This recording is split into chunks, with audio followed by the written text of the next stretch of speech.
Halo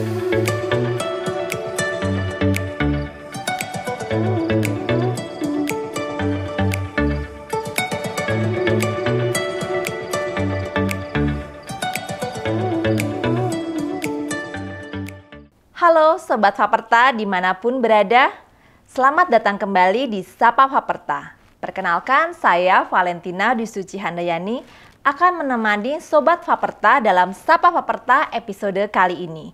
Pada episode kali ini kita akan mengenal lebih jauh salah satu departemen di Fakultas Pertanian Universitas Gadjah Mada, yaitu Departemen Budidaya Pertanian. Pada kesempatan kali ini, saya sudah bersama narasumber yang sangat luar biasa, yaitu Ibu Rani Agustina Wulandari PhD. Beliau adalah Ketua Departemen Budidaya Pertanian. Kita sapa narasumber kita hari ini. Selamat pagi Ibu Rani, bagaimana kabarnya? Terima kasih, Alhamdulillah baik, sehat, salam semangat. Oke, baik. Nah, kita langsung saja ya Sobat Faperta. Mungkin akan ada pertanyaan-pertanyaan yang juga Sobat Faperta ingin tanyakan terkait dengan Departemen Budidaya Pertanian. Untuk yang pertama, Ibu, kira-kira berapa banyak sih program studi S1 dan S2 di Departemen Budidaya Pertanian? Oke, di Departemen Budidaya Pertanian Fakultas Pertanian UGM ada 3 program studi. Yang pertama program studi S1 Agronomi, kemudian program studi Magister Agronomi, dan program studi Magister Pemuliaan Tanaman. Oke, dari ketiga program studi tersebut, bagaimana akreditasinya, Bu? Oh iya, baik, Alhamdulillah untuk program studi S1 Agronomi sudah terakreditasi internasional, yaitu ASIIN, dan untuk Magister Agronomi serta Magister Pemuliaan Tanaman terakreditasi A oleh Badan Akreditasi Nasional Perguruan Tinggi di Indonesia. Oke, karena sudah memiliki akreditasi yang cukup baik, Bu, pasti tentu saja Departemen Budidaya Pertanian memiliki laboratorium dan juga fasilitas pendukung. Apa saja fasilitas yang bisa dinikmati oleh mahasiswa? Ya, baik. Untuk pendidikan terdapat berbagai macam ruangan, baik untuk pendidikan seperti ruang kuliah, kemudian laboratorium untuk penelitian maupun praktikum. Dan untuk laboratorium ini ada laboratorium di ruangan maupun di lapangan. Untuk laboratorium lapangan terhadap rumah kaca, kemudian ada rumah kawat, kebun percobaan di Banguntapan maupun di Pagilaran. Selain itu ada fasilitas untuk penelitian yang ada di Pusat Inovasi Agroteknologi. Ada juga gedung AGLC yang sekarang ini sedang dalam proses untuk penggunaannya untuk mendukung proses kegiatan belajar mengajar untuk pasca sarjana. Di beberapa laboratorium kita memiliki alat-alat yang sudah cukup canggih yang bisa dimanfaatkan untuk penelitian baik mahasiswa S1 maupun S2 serta S3. Salah satunya adalah Licor 6800 untuk mengukur laju fotosintesis. Kemudian ada juga analisis klorofil, analisis prolin, analisis nitrat reduktase. Selain itu di pemuliaan tanaman kita juga memiliki alat untuk real-time PCR dan analisis molekuler dengan berbagai macam penanda atau marker seperti SSR, RAPD, dan sebagainya. Yang selain itu kita juga bisa menerima sampel-sampel dari luar yang bisa kemudian dianalisiskan di lab kami. Oke, cukup banyak berarti ya Bu fasilitas yang dimiliki oleh Departemen Budidaya Pertanian. Terus bagaimana kegiatan pembelajaran mahasiswanya Bu? Apa saja nih program-program yang bisa diikuti oleh adik-adik kita? Ya. Baik, untuk program pembelajarannya kita sudah menerapkan SCL, yaitu Student Center Learning, di mana adik-adik mahasiswa ini menjadi pusat pembelajarannya, sehingga kami sebagai dosen adalah sebagai fasilitator saja. Kemudian juga di dalam proses pembelajaran kita melakukan research based learning, jadi tidak hanya teori, tapi ada hasil-hasil penelitian yang kita masukkan dalam proses pembelajaran, begitu juga PBL atau Problem Based Learning, serta STARS. Dan selain itu saat ini kita sudah melaksanakan MBKM. Oh, MBKM berarti punya banyak mitra ya Bu ya? Iya, betul. Yaitu Merdeka Belajar Kampus Merdeka. Dan Alhamdulillah untuk program studi Sarjana Agronomi kita sudah menginisiasi 19 mitra. Cukup banyak untuk nih, semua menarik mahasiswa. sekali kalau ingin bergabung bersama Departemen Budidaya Pertanian. Kita punya 19 mitra yang pastinya akan terus bertambah ya Bu seiring kebutuhan. Terus. Dan Alhamdulillah ini dari pelaksanaan MBKM kemarin, dari mitra sangat menyambut baik kegiatan ini. Bahkan beberapa mahasiswa kami ditanya kok harus pulang sih, kenapa kok nggak langsung ke langsung penelitian nih, langsung penelitian. Jadi sangat bermanfaat baik untuk mahasiswa maupun untuk instansi. Oke, Bu, luar biasa ya. Kemudian bagaimana terkait dengan jejaring? Nah, apalagi saat ini kita dituntut ya, Bu, untuk memiliki jejaring internasional maupun juga nasional. Bagaimana dengan budidaya pertanian sendiri? Oh ya, baik. Ada kaitannya dengan MBKM tadi. Jadi mitra-mitra yang sudah kita libatkan sebagai mitra MBKM, utamanya mereka juga sudah terlibat dalam program pendidikan kami. Jadi untuk berbagai macam penelitian, kemudian juga magang dan sebagainya, mereka sudah terlibat. Sehingga akan mudah kami kemudian menginisiasi MBKM dengan mereka. Jadi tidak hanya untuk pendidikan, kami juga untuk penelitian, bahkan ada pengabdian juga yang melibatkan mitra-mitra dari dalam maupun luar negeri. Nah, beberapa di antaranya adalah ada program AIMS, ya, ya, okay. ASEAN E-Mobility, AIMS, ASEAN International Mobility Students, dan itu melibatkan beberapa universitas di luar negeri, terutama di ASEAN, yaitu ada Malaysia, Thailand, Vietnam, Filipina, Korea, dan Jepang. Jadi mahasiswa kami punya kemampuan, yang punya kemampuan bahasa Inggris mencukupi, mereka bisa mengikuti exchange student. Untuk bisa keluar. Jadi sekolahnya nggak hanya ada di dalam negeri saja, tapi bisa untuk studi board ya. Betul, keluar. Ya, dan itu akan memberikan banyak pengalaman, terutama wawasan dan bahasa Inggris terutama.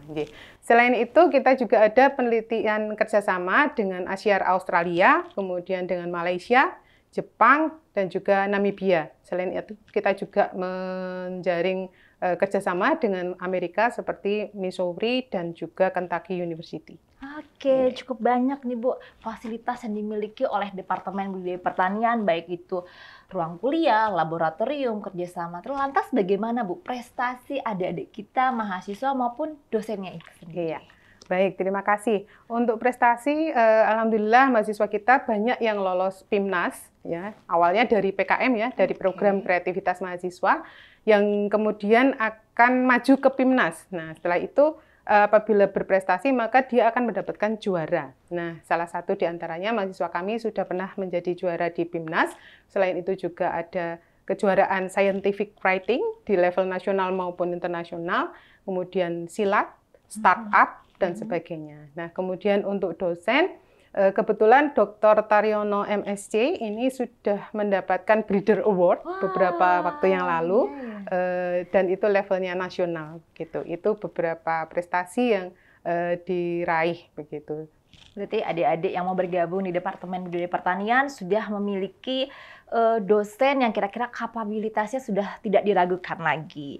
Nah, lantas riset unggulan nih Bu, dari Departemen Budidaya sendiri seperti apa Bu? Oke, baik. Riset unggulan kami sebetulnya mengarah ke tanaman perkebunan dan juga tanaman yang tahan di lahan marginal. Nah, salah satu di antaranya adalah kami sudah melepas padi Gamagora 7 baru saja ya, dan itu memiliki kemampuan untuk beradaptasi di lingkungan dengan kecukupan air maupun yang kekurangan air. Dan selain itu ada 7 klon PGL teh ya, klon teh PGL yang sudah dilepas serta anggrek Dendrobium Vaperta Gamma. Nah, sedangkan untuk tomat sudah ada 8 varietas yang didaftarkan, serta ada 1 varietas bawang merah yaitu Gamaba. Ya. Sudah cukup banyak ya berbagai varietas sudah banyak dihasilkan oleh Fakultas Pertanian di bawah naungan Departemen Budidaya Pertanian. Lantas kalau sudah mahasiswanya mendapat fasilitas, dosen yang mumpuni, kira-kira kalau jadi alumni kita ini bisa jadi apa saja sih Bu? Oke, baik. Alhamdulillah alumni kita bisa terlibat dalam berbagai pekerjaan ya. Di antaranya sebagai dosen, kemudian sebagai peneliti, sebagai karyawan BUMN, kemudian perbankan, serta karyawan di perusahaan swasta. Namun sejak sebelum pandemi, itu sudah banyak alumni kita yang kemudian memberanikan diri untuk mengambil jalur wirausaha. Dan ini semakin meningkat dengan adanya pandemi kemarin, dan sudah beberapa wirausahawan yang sudah berhasil, bahkan produknya sampai diekspor dalam bentuk bibit, contohnya. Oke, jadi dari pertanian bisa berwirausaha dan banyak bidang usaha yang bisa dilakukan ya Bu. Salah satunya pembibitan, kemudian juga menjual tanaman hias kalau tidak salah juga ya Bu. Iya, betul sekali. Berarti menjadi alumni pertanian itu tidak perlu khawatir mencari pekerjaannya kemana sih. Ternyata kita bisa berwirausaha maupun juga tadi sebagai peneliti maupun sebagai orang yang ahli pada bidang-bidang di perkebunan maupun pertanian. Nah, lantas Bu, biasanya kan di kegiatan ini suka ada departemen ini memiliki unit-unit kegiatan yang kaitannya dengan akademis. Nah, apa saja sih Bu yang mendukung kegiatan akademis? Ya, baik. Untuk pendidikan, terutama untuk mahasiswa, kami ada Ikatan Mahasiswa Agronomi sebagai wadah untuk mereka belajar berorganisasi dan meningkatkan kemampuan soft skill mereka. Nah, selain itu dari segi pendidikan, juga ada jurnal Vegetalika sebagai tempat mereka untuk berlatih untuk mempublikasi hasil penelitiannya, yang kebetulan jurnal ini sudah terakreditasi nasional Sinta 2. Jadi mari silahkan kalau ada Bapak Ibu atau teman-teman yang ingin mempublikasikan hasil penelitiannya bisa ke jurnal Vegetalika. Selain itu kami juga secara periodik melakukan Bupertalk, ya, ini webinar secara nasional, ya, webinar nasional yang melibatkan praktisi, kemudian juga ada pengusaha maupun akademisi untuk bisa sharing knowledge dan berbagai macam pengalaman yang sudah mereka dapatkan. Dan selain itu kami juga sekarang ini sedang mengembangkan Buper Learning Space di rumah kawat kami.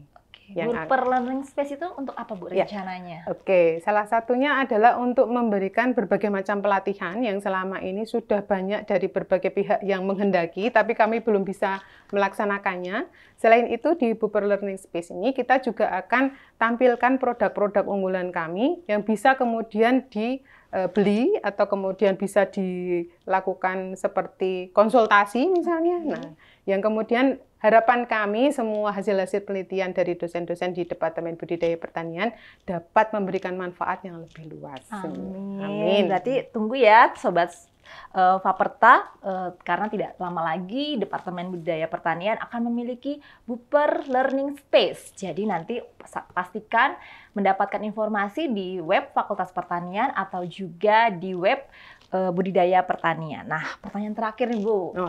Kira-kira apa sih yang menjadi pembeda keunikan di Departemen Budidaya Pertanian dibandingkan dengan departemen yang sama di universitas lain? Baik, departemen kami memiliki spesifikasi di lahan marginal dan juga di tanaman perkebunan. Yang kebetulan kami ada lahan di lahan pasir pantai di Gunung Kidul misalnya, atau kemudian ada juga lahan pagelaran yang istilahnya sangat luas ya, yang sangat bisa kita gunakan untuk meningkatkan kemampuan penelitian maupun pendidikan di Departemen Budidaya Pertanian. Oke, ternyata sudah tidak terasa pertanyaannya sudah banyak yang kita ajukan. Kami sampaikan terima kasih kepada Ibu Rani atas informasi yang sangat menarik dan juga bermanfaat bagi kita semua. Terima kasih juga kepada Sobat Faperta yang sudah menyimak Sapa Faperta episode kali ini dari awal sampai akhir. Jika Sobat Faperta suka video ini, jangan lupa tekan tombol like, subscribe, dan nyalakan notifikasi untuk dapat info-info menarik lainnya. Bagikan video ini sebanyak-banyaknya kepada Sobat Faperta lainnya dan jangan lupa nonton episode Sapa Faperta berikutnya. Sampai jumpa!